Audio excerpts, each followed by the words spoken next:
Hello and welcome to our pre-match show ahead of the much anticipated ODI series between India and England. As we gear up for this crucial three-match series, all eyes will be on India's season stars, Rohit Sharma and Virat Kohli, who are under intense scrutiny after a tough run in red ball cricket. With the Champions Trophy just around the corner, this series serves as India's final opportunity to fine tune their squad, their test combinations, and also solidify their playing 11. But it's not just about form, it's also about selection dilemmas, injury comebacks, and tactical decisions that will play a huge role in this series. Will India stick to their aggressive intent under Gautam Gambhir? Who will secure the crucial wicket-keeping batter spot? And how will England respond after their struggles in the T20 series? We have an exciting discussion lined up. I am Gargi Raut, and joining me is Naman Suri, Shomik Chakraborty, and Bharat Ramraj. Soon, our man from on ground, Vaibhav Tripathi, will also join us to tell us what the mood is like at the VCS Stadium. But starting with you, Bharat, lots to talk about today, actually. But diving straight into one of the most talked about topics ahead of the game, Rohit Sharma and Virat Kohli have dominated ODIs for years, but just how crucial is this series for them ahead of the Champions Trophy? Well, see, more than crucial, it's just about getting some good muscle memory going into the Champions Trophy. I think that's the key point because see, Virat Kohli has been in form in ODI cricket for a long period of time. Yes, in Sri Lanka, he might have not done so well, but over a period of time, he has been in such good form in ODI cricket. So, uh, after that Sri Lanka series, again, Kohli has played mainly Test cricket. So, it's about getting some muscle memory going into the Champions Trophy. Even if he fails in a game or two, it is fine because I don't think, as far as ODI cricket is concerned, there is not much to worry about when it comes to Kohli or even maybe Rohit Sharma. But these three matches will serve as a kind of preparation, so they will again get used to the tempo for one day cricket because when you have played so much of first class, obviously one first class match and so much of test cricket, then you would have kind of used to that format. You may be the greatest player, ODI cricketer or ODI batter, but still, when you have played so much of test cricket, you would have got used to that kind of tempo, different tempo. So from that point of view, yeah, it's important for these two to play three games to again regain that kind of muscle memory when it comes to ODI cricket going into the Champions Trophy. Shomik, Naman, same question to you as well. Two batters who have done incredibly well in white ball cricket, but now after the BGT, stakes will be high for Rohit, especially as a captain. Shomik, your thoughts? See, Gargi, the fact of the matter is that when you don't have runs under your belt, whoever you are, even the greatest of them, will be short of confidence. So at the moment, confidence is an issue with both Rohit Sharma and Virat Kohli. They are not getting runs. You have seen at close quarters in when Virat played the Delhi game against Railways at Kotla. You were there and you saw it at close quarters. So you need runs under your belt, whoever you are. So both Virat and Rohit needs runs. Maybe shifting to white ball cricket, especially for Rohit, will allow him to be a lot more unfettered in the sense that from 2023 World Cup, his batting has become a bit one-dimensional. When he took that gung-ho approach, and he took that to Test cricket as well, and in the process he stopped trusting his defense. Now coming back to white ball cricket, it will it might help his mind to get uncluttered, and also can put him in the right headspace. And also with the field restrictions in white ball cricket, he has a bigger room. Bigger room as far as the shot making is concerned, without uh, concerning about that the age might age an age might fly to fourth sleep or gully, stuff like that. If he can see off the new ball, if he can see off the early spells, then he can get into the group. But then again, it is Rohit is under more pressure in the sense because see, the whole irony is the last ODI series that India played, he was India's highest scorer.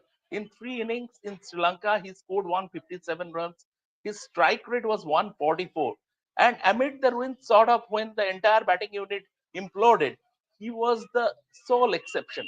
But that was quickly forgotten how the way things panned out after in the following 6 months. And he is suffering more than Kohli from that trickle down effect. So Rohit Sharma, both Virat Kohli, Rohit Sharma and Rohit Sharma need to get back to runs, but Rohit Sharma needed more because his international career is on the line. And if he fails, if I mean, even if he fails in this series, he will go to the Champions Trophy as India's captain.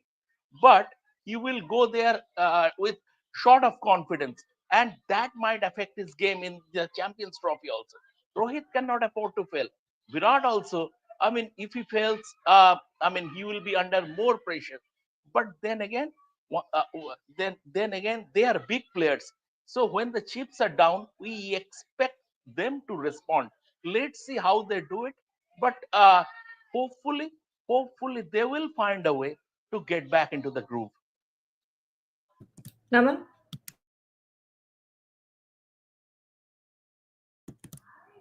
Naman? Sorry, you called my name. I didn't get you. Yeah, so yeah, I mean, I totally agree with my senior colleagues here. It's more about how you adjust to the tempo, and these two players will certainly be under the radar whether they are able to adjust uh, in these three innings, three ODI matches. And one second.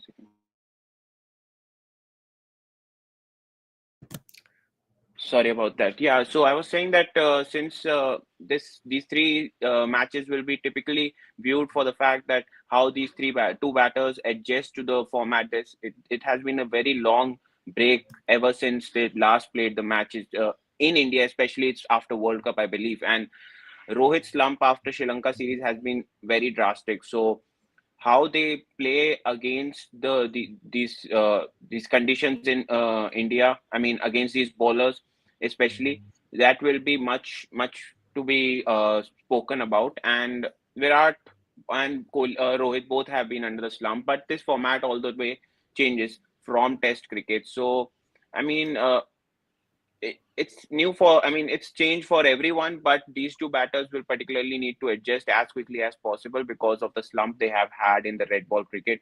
So it's the series, particularly for these two, is more important than anyone else, and including Mohammad Shami, who will be tested with the rigors of 10 overs in a game.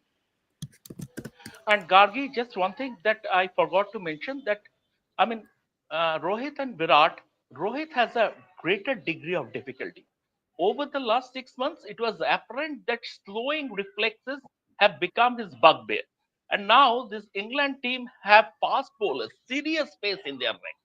How will Rohit cope with that? That will, in a big extent, determine what lies ahead. He will have to. He will have to counter. He will have to cope with that extra yards of pace, and that's not easy because over the last 6 months, as I have mentioned, it it was apparent that he has been facing. I mean, his problems emanated from the fact that it is down to his slowing reflexes, which can happen at the age of 37. He is nearing 38. So, from that point of view, Rohit has a greater degree of difficulty. Bharat, when we talk about today's game, lots of selection dilemmas when it comes to the wicketkeeper's role.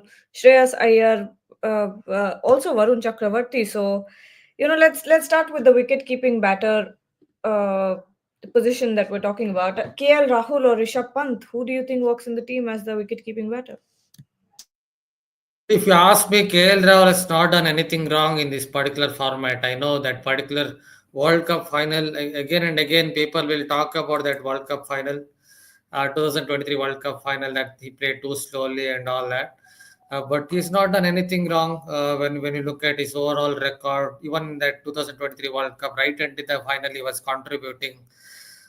So I would take him, but there is a grapevine going around. I keep hearing that Rishabh Pant might have come into the equation, and the selectors might look at him. But KL Rahul would be my choice because he's good against hard line. This format also suits him because he can take a few overs and then come back. and that's what KL Rahul is really good at. He likes to take a bit of time, then score runs. He's also good against pace, decent enough against spin bowling. So yeah, I would pick KL Rahul. We have Debashish Sen joining us, and he has some breaking news from, uh, well, PCB, and already a smile on Debashish, your face. But we have received these Obviously, visuals, the and Shahid Hashmi has sent us these visuals. But Debashish, take it away. Tell us the updates on what the stadiums are looking like right now. Yeah, the Pak media may be carrying on with their propaganda, but the fact of the matter is that there are still some work that needs to be completed before actually the national stadium in Karachi is handed over to the ICC on the February 11th. We all know that the stadium will be inaugurated on February 11th. It will be officially handed over to the ICC on that same day. But then. And clearly, you could see behind Shahid Hasmi that the work is still in progress. There are still some work to be carried ahead, and so and obviously we all know. I mean, it is for the world to see that the Pakistan Cricket Board has missed multiple deadlines, but finally, we might see the stadium is getting its final finishing touches, but as you can see, there are still those towers behind. Means there are still some work that is being going on, and so the official word as of now is that there are still some work that needs to be carried on at the National Stadium in Karachi, where the Pakistan will play South Africa in the Tri-Series match on the February 12th. So that's the update that we have from Pakistan, Gargi. Shomik, PCB trying to convince everyone that the finishing touches are on, but why is the PCB? You know, it's 6th of February. Why are there finishing touches still being? I mean, what's going on? Why is there still construction on? Gargi, I mean, in journalistic parlance, it's like missing a story. I mean, you have missed a story on the spot on the day, and you are coming up with a shabby follow up a couple of days later when the news has become stale. For example, yesterday at Rohit Sharma's press conference, he snapped back at a reporter saying, "What kind of a question is this?" That was the headline, right? That was the crux of the story, and that was the break. Now, if suppose I didn't report that on the spot, and after 2 days, I am coming up with this story, then I will be making a fool of myself. It is like that. You had a you had a deadline on December 31. Then you extended it to January 25. Then it became February 1. And all along, we have been saying on this platform, it is impossible, it is nigh on impossible for them to meet the deadline. What happened? You prostrated before the ICC. I mean, uh, I mean, sort of genuflected, and asked them to push the deadline further. You were given the Champions Trophy 4 years back, and I mean, according to the report of their biggest newspaper, their most respected newspaper, The Dawn, the work started only in October. So from that point of view, you have messed it up a big time. Now, please don't boast about don't now please don't boast of this thing. Everything is ready. We are completing at the record time. You are doing it. I mean, it is your duty to do it. It is a shame that you couldn't do it. You repeatedly failed your deadlines. You repeatedly couldn't honor your deadlines. It's a shame. So you should take that. You should have a little bit of shame that given you have received money from the ICC for all this renovation work, all this work, the ICC money. So it was your duty to do it on time. You have failed in this regard, and you have failed miserably. So from that point of view, so just please don't boast about this that you are doing it. You still haven't completed the 100% of work. You are saying that 1% is left. Even at Gaddafi's 7th is your inauguration. At National Stadium, 11th is your inauguration. So from that point of view, I think you should PCB should accept the fact that, I mean, they were not spot on, and they should rather apologize to their fans, even to their fans, in fact, that we failed to meet the deadlines and we were not spot on. We are never right on the money. Shamik, the tickets are still not out, right? They said physical tickets will be sold today and tomorrow. Okay. A, park, But a if PCB the mail. renovations are not done, how can they sell, the seats? What's the deal with At that? they can, at the expense of their fans. You never know. I mean, the fans. We have been saying this all along. The VIP enclosures, the hospitality area, the smart seats will be ready. But what about the fans, the cricket loving public is in Pakistan? And I can confirm that Pakistani people, they love their cricket. Now, when you are doing it at the 11th hour, then when you are stretching that limit this far, then you are taking your fans for granted. Have you ensured safe drinking water for them? Are you ensuring clean toilets for them? Are you ensuring that their safety would be taken care of 100%? Do you have an answer? And Mr. Nagvi, why, when you are constantly pushing the deadline, why didn't you officially come up and did a press conference giving us a clear picture that this is the cause of the delay, this is the reason why we have failed to meet our deadlines, and this is what we have been offering to our fans? Have you said a word about this? Please don't. Fans are the game's biggest stakeholders, so please don't take your fans for granted. Shramikda, I have a small update.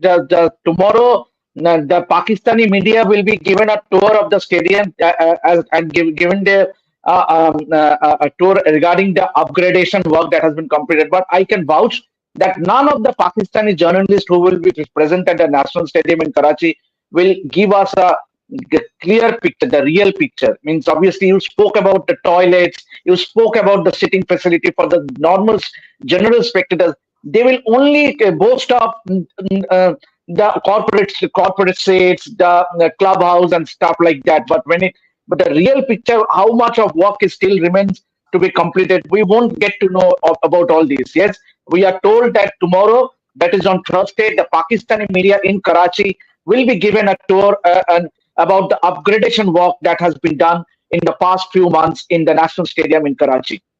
But Devashish, that stadium recce had been arranged before, right? But when you have promulgated an ordinance saying that you cannot file a negative story on stadium redevelopment work, then what can you expect? You will, I mean, will expect only flowers. You will, they are they they are being pushed to present a rosy picture, but the reality is far from. I mean, the reality is completely different. The Pakistani media is under compulsion to present a rosy picture.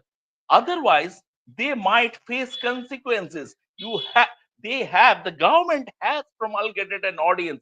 So that stadium recce, we shouldn't read too much into that stadium recce. Exactly. Perfect, That's what. Shramikda, perfect. Exactly. When there's an ordinance against journalists, I don't think there's much that they can do. But we'll get back to this conversation. Three updates from on ground. Yashashvi Jaiswal and Harshit Rana have received their debut caps, and Varun Chakravarti is marking his run-up. But Bharat, what I wanted to ask you is, it on one hand you have the Dubai tickets all sold out, and on the other hand there's a crane in the stadium. What's I mean, when you look at Pakistan, disservice to fans? Yes, see, as it is already been noted that fans are your biggest stakeholders. So, from their perspective, it's a bit sad to see that they still can't purchase the tickets or buy the tickets. They still have to wait. The complete construction work is still not completed. And also, one has to remember, yes, uh, that everything might go well as far as the Champions Trophy is concerned, but when it's last minute work, it's just logic. That's what logic says. When it comes last minute work, sometimes it could lead to a little bit of patchwork, or when it is such kind of work, it could lead to things like the construction work won't exactly be, what can you say, chasing excellence or chasing perfection. So that could be, so something could go wrong during the Champions Trophy, and maybe a part of the stand. I'm just thinking of it. A part of the stand falls or something on those lines. Then, God forbid, if something happens to the fans. So on those lines as well. It's a bit sad to see. It's a bit embarrassing for Pakistan cricket. But again, as I have noted before, or one has observed before, that when it comes to subcontinent, it's not just Pakistan. We saw that with even Commonwealth Games, our own Commonwealth Games. Everything happened at the last minute. I understand. It went really, in the end, it went well, that Commonwealth Games. Nothing bad or nothing unwanted or something on those lines happened. But a lot of work was done at the last moment, at the nth moment.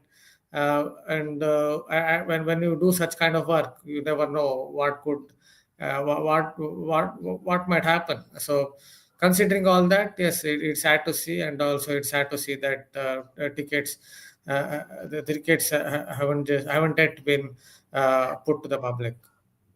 Gargi, just I want to add something. I just want to add something regarding this Commonwealth Games.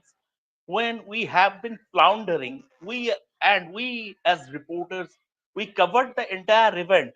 We were at very close quarters, and we skinned the organizers. Boria Mojumdar wrote a book. I will urge the reporter, I will urge our viewers to go and read that book.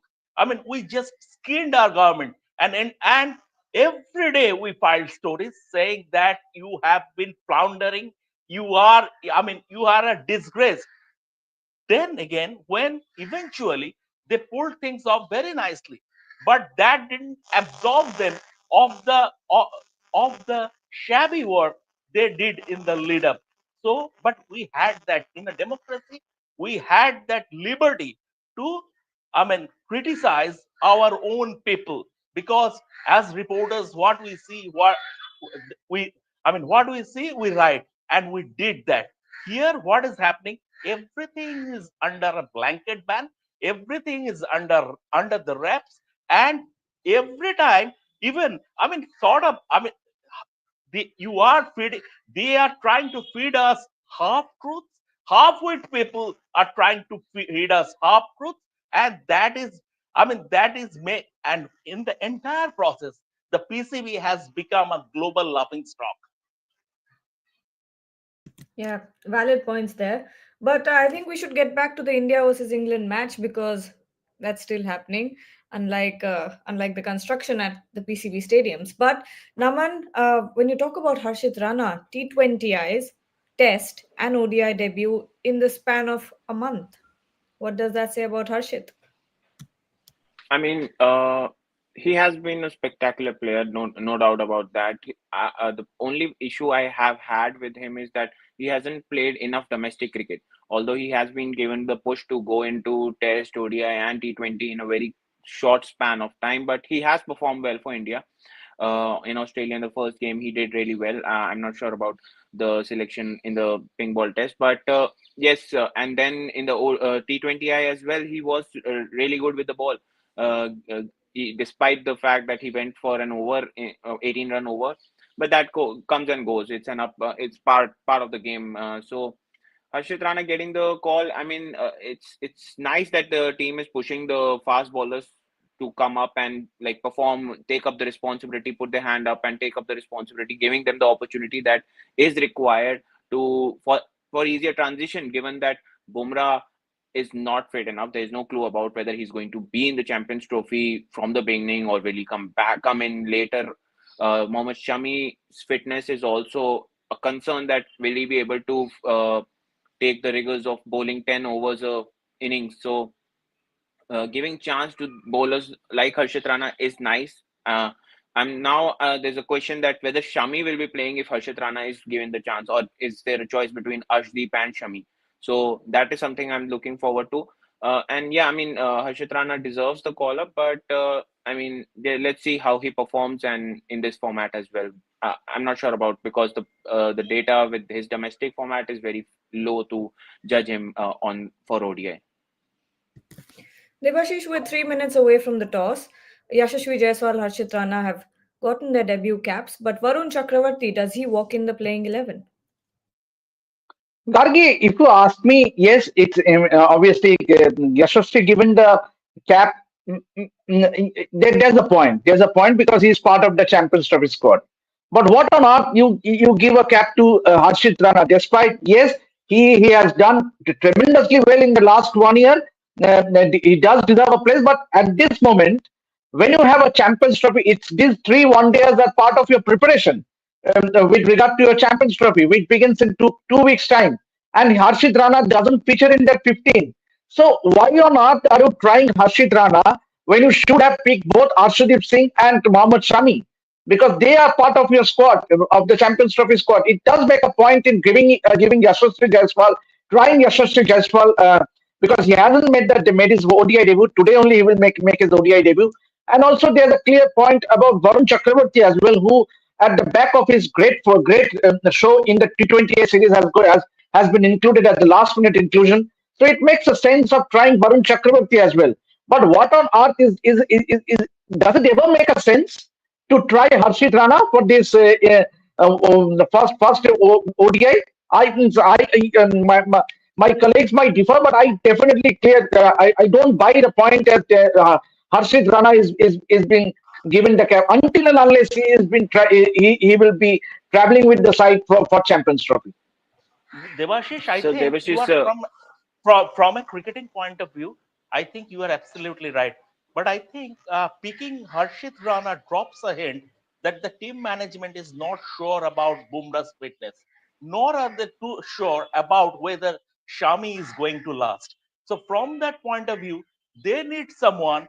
They need to have a backup ready, and these are the 3 matches that these 3 matches give them a chance to have a look at an alternative. So from that point of view, even Rohit at yesterday's press conference, when he was asked about Bumrah, Rohit said he will be having some scans. We are waiting for scans report. So it drops a clear hint that team management is still a bit unsure about Bumrah's availability for the Champions Trophy, as also for the fact that Shami, whether he is going to last the distance, there is a question mark. I think this is the only reason they have picked Harshit Rana. Vaibhav has finally joined us from the stadium. He's not no longer at the stadium actually because he's had to walk so far. Net. I think you're on the side of the road at this point. I have walked around 4 kilometers. And still the internet is bad. So that's the thing because Jamta is so outside the city that with the jammers and the network, To 5 it's just kilometers outside of the stadium. More 5 kilometers. I have to walk, and I had to walk 5 kilometers now. Close to 5 kilometers. I'm right outside the Amravati Road bypass. So yeah, it's tough. It's tough. You're not even getting calls. You're not even able to make the calls or receive the calls. Such is the jammers and crowd is there. Obviously, there is so much of crowd. That's why no Geo, no Airtel, no network is working. I have come here with 4 SIMs, BSNL, Airtel, Geo, everything. Still, nothing is working here. Nothing is working. In fact, I ultimately had to walk out for 5 kilometers. I understand the struggle. Even when there's not a match going on there, Jamtha, the second you take that right turn into the stadium, your network's gone Exactly, completely. it's a rural area. It's a rural Yes, area. That's why there is, you don't get 5G network here. yes, Gargi, I absolutely. love the stadium. I love the facilities at Jamta, the press box and everything. And Yes, I mean, it is one of the Pathetic. yeah, I mean the you say stadium pathetic. facilities. I mean the stadium facilities are one of the best in the country, but it is closer to Mars than Earth. Basically, it is उनको बोल दो वहीं पर है gate के सामने. it is Now, so far England off. has won the toss. England has won the toss and elected to bat first. oh, all right. Fitmonk is saying, looks like Weber is reporting for. That's a good one. Looks The like stadium is he located. actually The does. stadium is located on the outskirts of the city. So this is what you get here in Nagpur. I mean, I understand your struggle, but yes, You come India from elected Nagpur, to na? that first. I used to train there, so you can imagine how far we had to go to train every day. Right, So right. it was a struggle that I completely understand, Webber. But Webber, But India elected first. what about that old stadium? Is it no longer in existence? The old stadium No, that which is close to the railway station? no, that's. I think I like that one Only better than domestic that. matches are being played at the old stadium. Only domestic You Okay, know, matches. okay. Old you, VCA. know, Yeah. Gargi, earlier what used to happen when that VCA, the new stadium was not built, that old stadium, we used to go and check in at Pride Hotel. That was the go-to place for us, the reporters, and it was a short walk from Pride Hotel to the old stadium. But then again, as far as you have that land and something, and all the new stadiums are at the outskirts. Everywhere, all the new stadiums at the outskirts. I mean, you have to think about parking and this and that, and there's no. I don't think there's any space in the cities anymore, so you have no other option. But Webber, India choosing to bat first. Tell us about tell us about your thoughts. What do you think? High risk, high reward approach for India. Is it India or England? Who won the toss? England. England, England won England the won the toss. toss and England. batting first. England. And batting Yes, first. yes, yes. I think it's a good decision. The teams generally they bat first here. They bat first here because the conditions tend to go slow. Wickets dries up, and then there is a lot of if there is no dew. If there is not a lot of dew, then spinners will get the purchase in the second innings. So yeah, put the runs on the board, and obviously, but in fact, India has a great record chasing here. Last time they defended a total, but India enjoys chasing here. So yeah, India wins the toss. Network issues. So no Virat Kohli Gargi. That's the update that's given shared by Shubhayan on the group. He has Yes. a right knee problem. He has a right knee problem, so no Virat Kohli. That's the Yes, reason that the Yashasvi Jaiswal makes his debut. Oh, quite interesting. Quite interesting. Knee problems are never good, but hopefully this is nothing serious. But yes, Vaibhav, continue. yeah. So I don't know if there is no dew, then it's a good decision. But if the dew will come, then it will be a problem for England to defend the total. All right. Shomik, one thing I wanted to talk about in this show was obviously Gautam Gambhir. This series is going to be incredibly important after everything that's happened in the past, let's say, couple of months, more than that actually. But he's come out and spoken about this high risk, high reward template. He said that we don't want to be want to be a team who no, he said that he wants an aggressive approach, and we want to go out and score 250, 260 runs. And sometimes we'll also get out for 120 runs. So it is a high risk, high reward approach. But in ODIs, is this the right template? Is this what you'll be looking for? I'd say, Gargi, this is the template that has been adopted by the majority of the sides in the world. England also, in fact, England have been the pioneer in this regard, the Iron Morgan's team. Belatedly, India have accepted it. As far as Gautam Gambhir and he being under pressure, see, what my understanding is that, and the other day, I and Shubayan were discussing while at Eden Gardens also, that Gautam Gambhir will be given the long rope in the sense that um, the powers that be knew that there will be transition and and the performances will dip. A crisis period will come. So from that point of view, something similar happened in 2012 also. 2011-12, India suffered back-to-back whitewashes in England or Australia, and transition was in the air. And you saw the likes of Rohit, Shikhar Dhawan, and the new faces replacing the old hands. So this is Indian cricket is is about to enter that phase. But then again, Champions Trophy, when you have lost home series 3-0 to New Zealand and followed by the disaster down under, if you lose the Champions Trophy badly, if you still if you qualify for the final and then lose, then that will help you cut some slack. But if you are out at the group stage, then the pressure will be intense. And rest assured, I mean, whatever be, I mean, the BCCI or the powers that be, or any state or any sports association can have a following, can have a policy or a future plan. But at the end of the day, whether a coach or a captain will stay or not, dressing room decides that. When a captain or a coach loses the dressing room, then it is done, irrespective of what backing you have. So from that point of view, the thing is that Gautam Gambhir, whether Gautam Gambhir will have a long run or not, the dressing room will decide. But Gautam Gambhir needs, I mean, from his point of view, India needs to have a good Champions Trophy campaign. Otherwise, he would be under intense pressure. Naman, I'm just looking at the team sheet, Naman and Weber both. Shreyas Iyer is at number 3, Shubman Gill at number 4.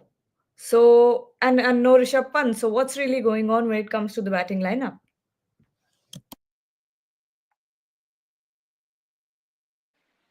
Okay, I'll start. I mean, yeah, it's interesting to see is if Shreyas Iyer is going to come out at number 3, or is just the list that they have put it out like that. But it's interesting that Shubman Gill will be batting 4. I'm not sure how much he has batted at that position till now. Shreyas Iyer, on the other hand, might be. I mean, he has always been the middle over batter because they need to tackle the spin that comes their way.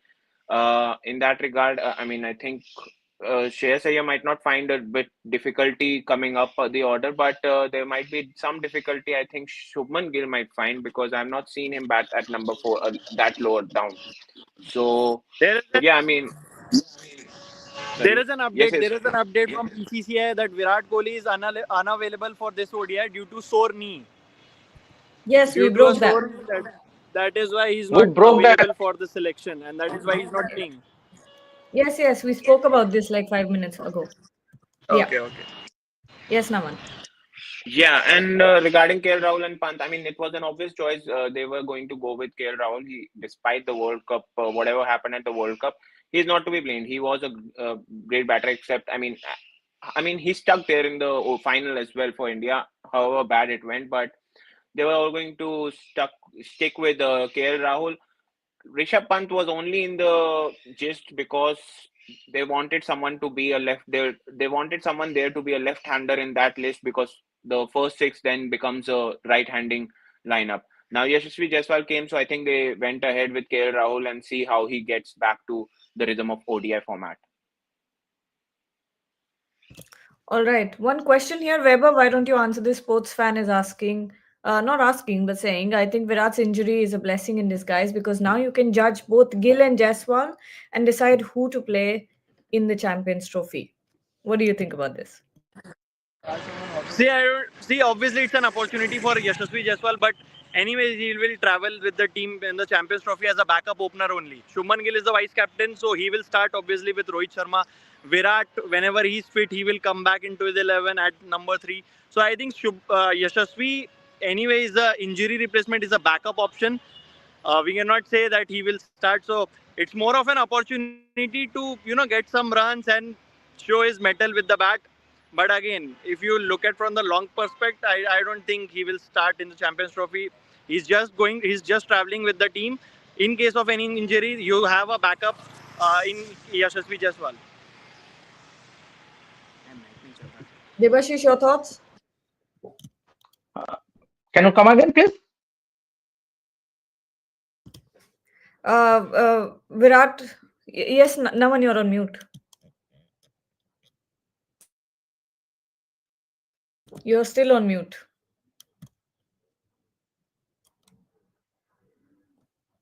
No, we can't hear you. I'll ask you something else. I think the question from sports fan was, oh, Virat's injury is a blessing in disguise because now you can judge both Gill and Jaiswal and decide who to play in the Champions Trophy.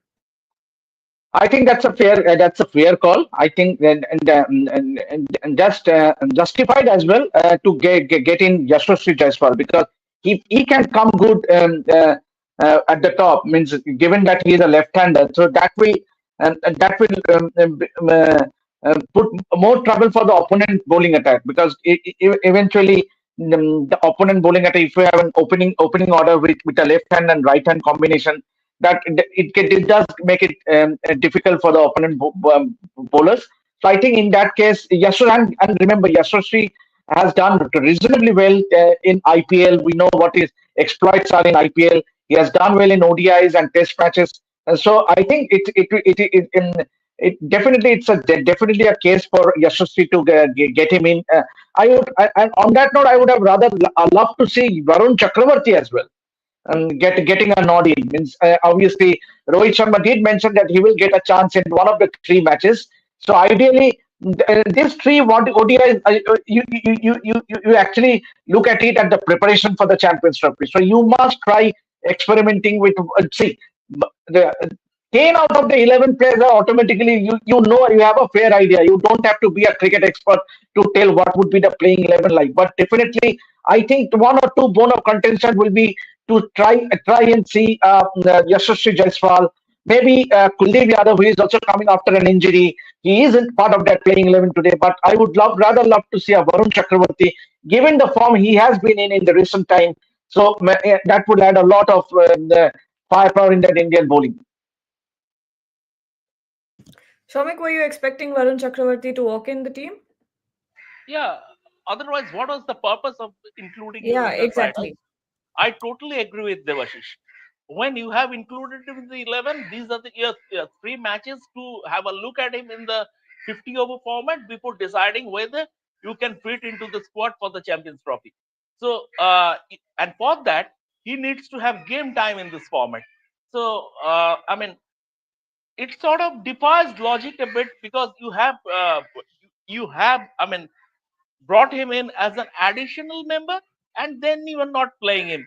So it sort of defies logic. But maybe the coach and the captain, they have a mind of their own. It could depend on the conditions also, but more than the conditions and more than the results, these two matches should be the preparations for the Champions Trophy, which is the real thing, which is the important thing. And from that point of view, I totally once again totally agree with Devashish that India probably have missed a trick by not including Varun in the playing 11.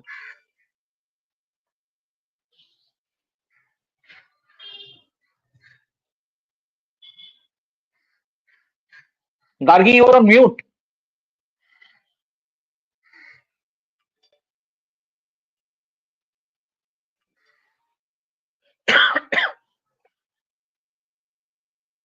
What? Am I audible now? Yes. Yes. Okay, not sure what happened there with StreamYard. I was not on mute, yet you couldn't hear me. But what I was saying was 15 minutes till the game starts. I think we should close the show, but before that, predictions. So, Vaibhav, let's start with you. How many runs do you think England will make, and who's winning the match? Around 260 to 280, not more than that. All right. And who's winning? Sorry? Who's winning the match? India. Dew will play a factor, I guess, so India. Naman, what about you? I mean, the first inning score here, average first inning score is around 280 to 300. I mean, I think that is the mark that England might be looking for batting first. But Rohit Sharma, as he said in the at the toss, that he was going to bowl first, whatever the case be. So, I mean, they have a plan that they want to stick to, and it will be interesting to see how Shami bowls. I'm looking forward to that. So, I mean, and given that India has won two of the last three matches chasing on this pitch, I think India might get the better of England again. Joe Root might be the exception that comes to the fore.